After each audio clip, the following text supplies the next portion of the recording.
You could explain for our viewers your concept of monstration and how that applies to the Arab Spring. So monstration refers to the act of displaying or showing something. Just by showing something, by holding it up, you're saying that this is important. And a bunch of different meanings can also follow from that.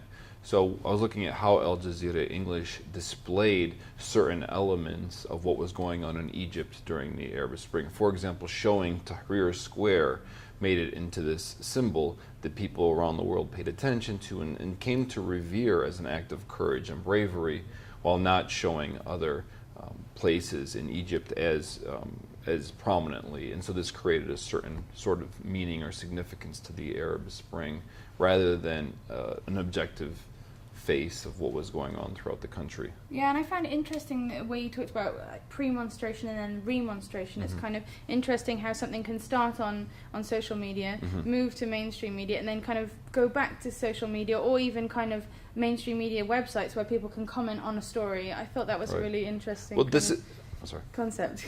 Sorry, carry on. Yeah, I really build on the work of Daniel Dayan in his 2009 essay. He's really the one who put forward this idea, but what I wanted to add to it as well, what does demonstration means? It has the same root, monstration in it, but demonstration is usually taken to mean the end of the argument, so it's a proof of something that is. But in the protest media cycle, I put demonstration first. People are demonstrating, they're showing, they're proving their dissatisfaction with the way that things are. And so this actually begets further discussion, further sorts of monstrations. And so I'm hoping to add to Diane's framework. Yeah, it's really interesting. I just wondered if you could explain for us how Al Jazeera used social media differently to Western media organizations. Al Jazeera English was a pioneer in using social media for sourcing, I think much faster than other news organizations were able to do during the Arab Spring. And you really saw this in Tunisia most prominently.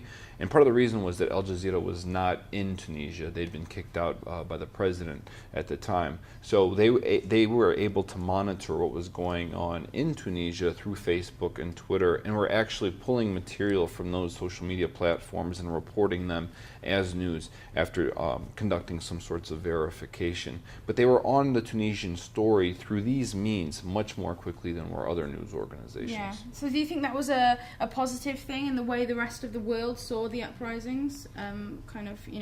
If they watched Western media outlet, do you think that what they got from Al Jazeera might have been a better kind of description of what was going on, what the people felt? And generally, I mean, it was not just through social media content that Al Jazeera English had a lead into Tunisia, but also they dedicated more resources much more quickly to the Tunisian and then the Egyptian story. So getting reporters on the ground, which is very important for quality coverage. It can't be all tweets and Facebook messages and YouTube videos. So Al Jazeera English started off with the social media content, but then widened the gap versus other media in the way that it devoted real resources and real talent with in-depth regional expertise to covering the Arab Spring.